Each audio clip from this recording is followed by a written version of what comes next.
Hello everyone, and welcome to this introductory presentation about the Canada-Alberta Productivity Grant. Here is the agenda for the presentation.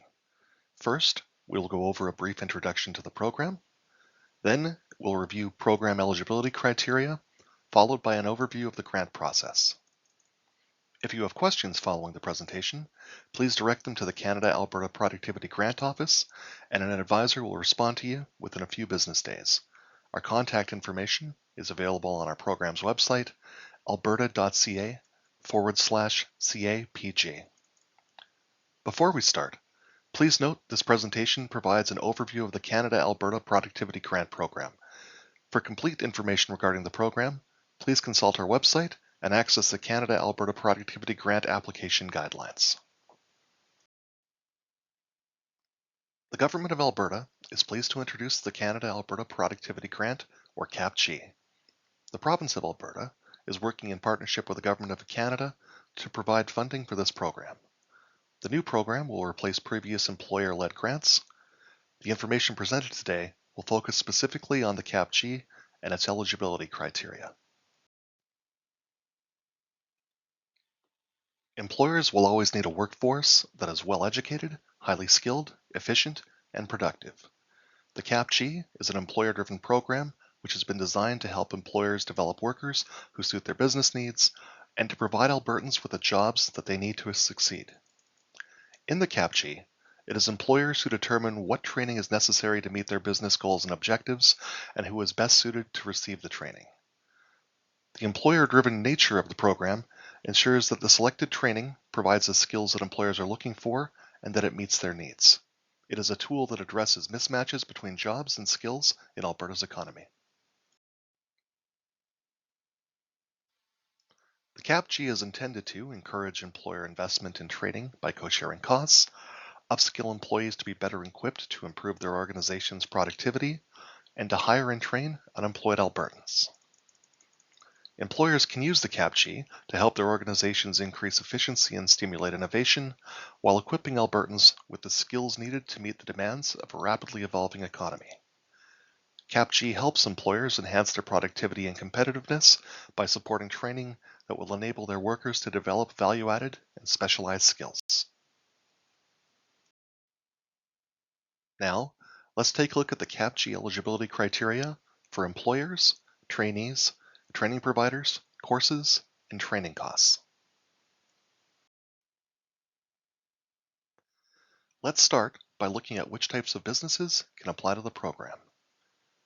This grant is available to the following employer types: for-profit businesses, both incorporated and unincorporated, nonprofit organizations, First Nations or Métis settlements, and the following Crown corporations located in a rural Alberta community: the Agriculture Financial Services Corporation, and the Alberta Treasury Board.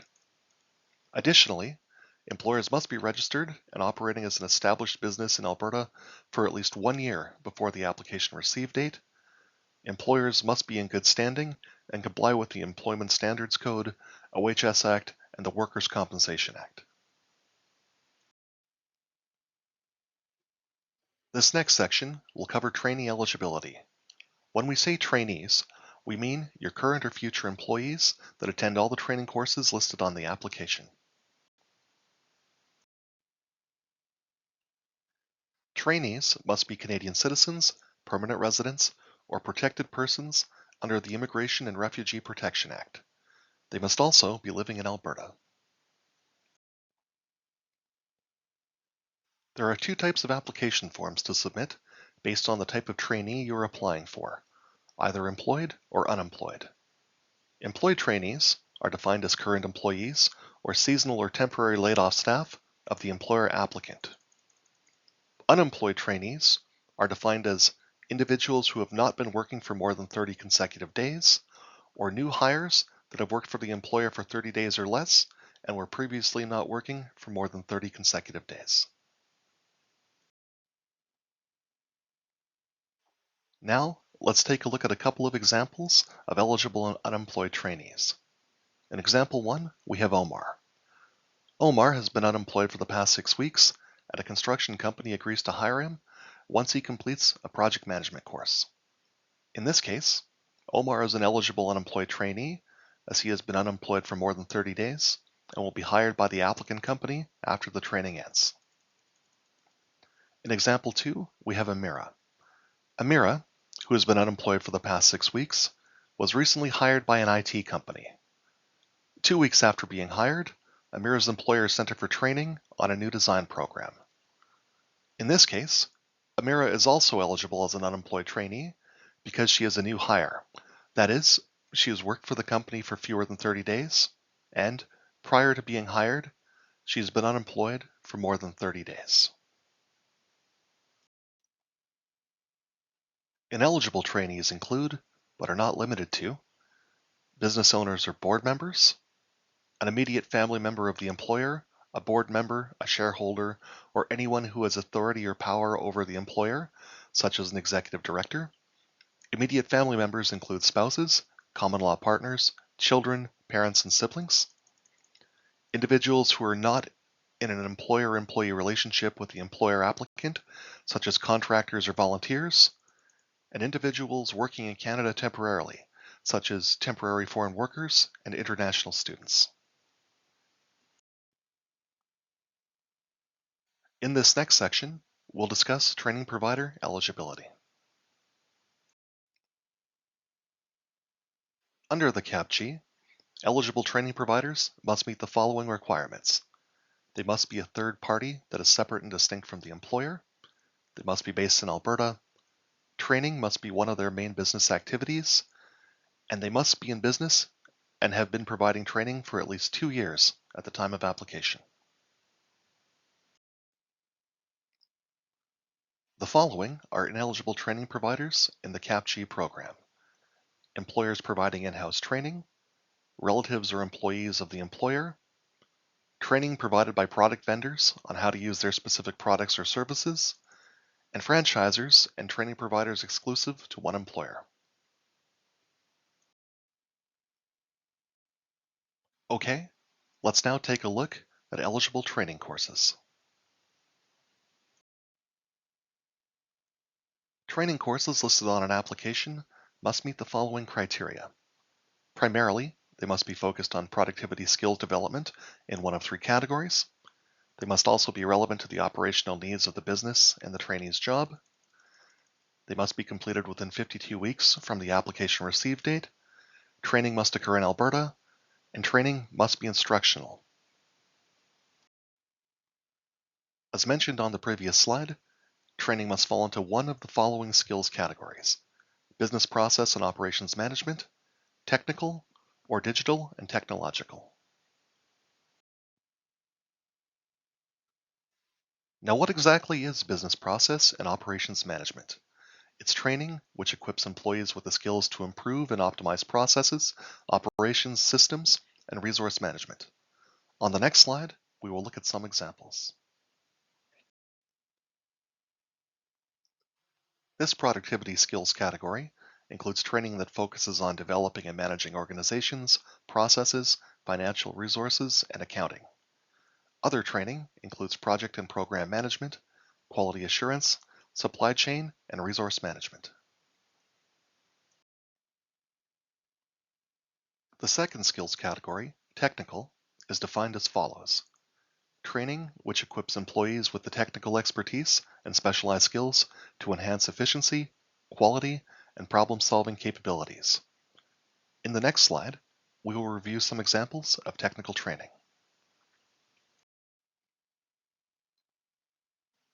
The technical skills category includes training on applying the appropriate tools and software, equipment setup and maintenance, design and monitoring for system performance, and maintaining automated systems and robotic equipment. And finally, digital and technological, the third skills category, is defined as training which equips employees with skills to effectively use, manage, and integrate digital tools and technologies to perform tasks, solve problems, and adapt to evolving technology needs. The next slide will review various digital and technological training examples.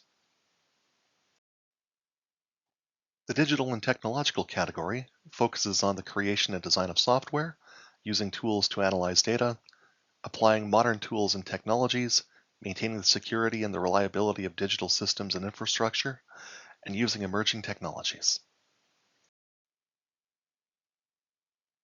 In the CAPG, ineligible types of training include, but are not limited to, leadership development, OHS training and basic safety courses, training that is intended to complete post-secondary diploma or degree programs, apprenticeship training, consulting, coaching and mentoring, practicums and project-based research, and Class 1 Learning Pathway, formerly known as MELT, for which funding is now available from the Ministry of Transportation and Economic Corridors.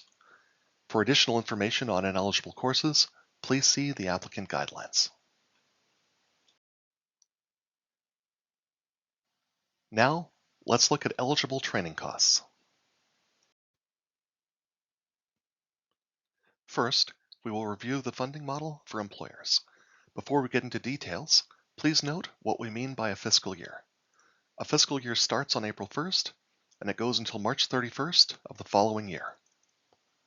Each employer is eligible to receive a maximum of $100,000 per fiscal year. For trainees, funding caps differ between employed and unemployed application types. For employed training applications, the grant and employer each cover 50% of the eligible training costs. Each employed trainee is eligible for a maximum of $5,000 from CAPG per fiscal year. For unemployed training applications, the grant covers 75% of the eligible training costs, and the employer covers 25%. Each unemployed trainee is eligible for a maximum of $10,000 from CAPG per fiscal year. We'll now switch our focus to the costs that can be considered in the CAPG program. Only costs directly related to training are eligible for reimbursement. These are limited to tuition fees, textbooks, software, and other required materials directly related to the training course, examination fees, and approved travel costs as outlined in the applicant guidelines. Travel assistance funding is available in some circumstances and is intended to provide access to training for rural participants who would otherwise not have access to equivalent or similar training. Travel funding is limited to small and medium-sized organizations operating in communities outside of the Calgary or Edmonton census metropolitan areas. The training must be delivered by an Alberta-based training provider, and it must occur in Alberta for travel funding to be approved. For more information on the travel policy, please see the applicant guidelines.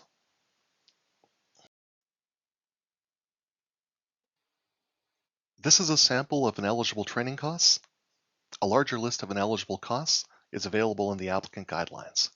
These include travel that was not approved at the application stage, mandatory student fees, membership or subscription fees and annual dues, health, wellness, and recreation fees, assets your business already has or needs to operate, including software and hardware, and any training wages. Now, we'll take a look at the grant process. The program is a two-stage process. Please note, the entire grant process is completed online through the CAPG portal. Before applying, employers must first determine their training needs and prepare the supporting documents for their application. In Stage 1, employers must first register their businesses through the CAPG portal, including employers who previously registered with the Canada-Alberta Job Grant. Employers then submit an application through the CAPG portal. Once received, the application will be reviewed for eligibility and a decision email will be sent to the employer. Please note that once an application is received by the CAPG, training may begin. In Stage 2, once training is finished, employers will submit a training completion form within 30 days following the end of training. The applicant guidelines found on our website contain more information on the application process and what documents to submit. The CAPG program will launch and be open for applications in September 2025. Please keep an eye on the CAPG website for the most up-to-date information. This brings the presentation to an end. If If you require more information about the program, please visit our website or contact us by email or telephone. Thank you for your time and your interest in the Canada-Alberta Productivity Grant.